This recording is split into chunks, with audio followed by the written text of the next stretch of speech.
Hola from Santa Catalina, Panama. I'm going to back up so you can see the view. It's so wonderful. Coming to you today for diabetics, for my pre-diabetics and my diabetics. It's really important that you maintain your blood sugar levels and understand that the mouth health and your whole body health is definitely related with diabetes. This is information that we've had for quite a while. Not everybody talks about it. Your MD may not even mention it to you. But as a dental hygienist and a provider, I definitely want to make sure you understand how important it can be to your whole body health and longevity of your life. So let's talk about gingivitis and periodontal disease. What is gingivitis? Gingivitis is a mild form of gum inflammation. Periodontal disease is an advanced form of that gingivitis and inflammation, and it's a cumulative effect.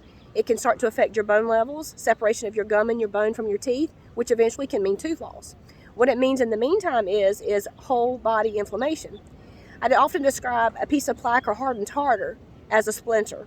So if a splinter is under your gum and it lays there for 6 months, a year or more, your body really is trying to fight it, so it causes a major inflammation situation. So that is not healthy for your body. Bacteria and plaque get below your gums, and now it's a systemic issue that your body's now trying to deal with that inflammation. Diabetes makes this much, much worse because of the immune system and the inflammation.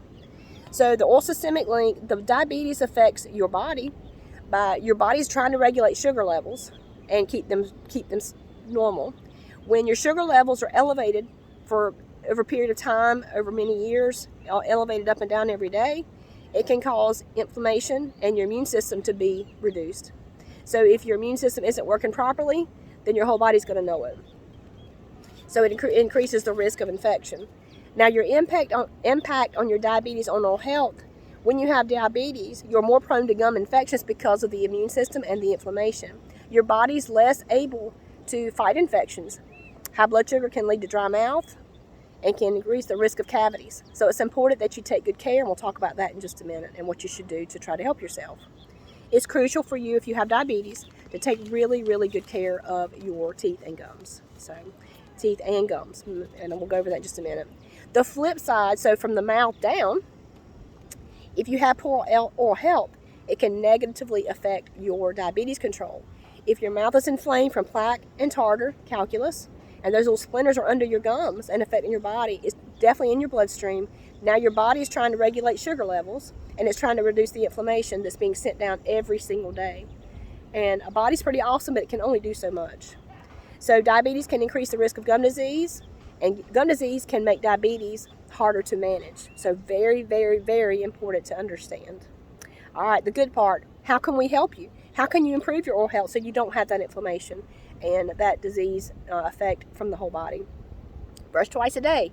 You know me, 2 minutes, 2 times a day, full 2 minutes with the fluoride toothpaste. You can use floss. I wish you would use floss. Floss on the stick is good. One of my favorites is a water pick. I use my water pick daily. You can use antibacterial mouth rinses and fluoride mouth rinses. That will help you as well to clean the bacteria, and then the anti-cavity would strengthen, would be the fluoride. You can use saw picks, anything that gets between the teeth. So understand that if you have a dry mouth, you want to keep it lubricated with water is the best thing. Reduce your sugars. Understand that sugars after 20 minutes or acids are going to try to start causing cavities, and that is no good. We don't want that to happen. That's the teeth. The gum issue comes from the gum disease and the immune system. So if you have a little piece of tartar or a plaque under your gums, if your blood sugar is not being regulated well, it's going to amp up that immune system in your mouth, and it's going to be a faster infection because of the whole body trying to regulate the blood sugar. So please understand that. All right, so lifestyle. You probably know this if you're diabetic. You should eat well. Try to make it a priority.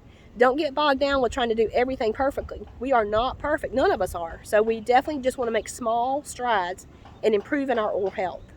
That could mean you dry brush your teeth once a week. That means you may floss. That means you may eat an apple instead of eating a candy bar. So small lifestyle changes can really improve your health, and it becomes habits. It does for me, even though it's really, really hard.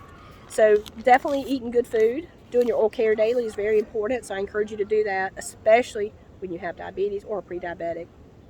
It's important to see your dental professional. Establish a relationship with a dentist and a hygienist that you respect, trust. Ask friends and family if you don't have one. Call your insurance to see if they'll pay for an extra cleaning, because most of them do now. They realize that there is an oral systemic link, and they want to make sure you're healthy. It reduces later problems and bigger issues. call to action is please take one thing that we said today, make it to your good, and that will improve your whole body health. Whether it's cleaning your teeth better, whether it's drinking 16 ounces of water a day that you don't drink now, maybe it's eating an apple instead of eating a Snickers bar. Whatever works for you, you do it, because that's going to help you in the long run. Reduce the inflammation, take care of yourself. Like and subscribe. I'm going into a deep dive about the oral systemic link with other diseases. So this is just one of several that are coming. So please stay tuned, and we will go over more and more and more and educate you. And greetings from Santa Catalina, Panama. Thanks, guys.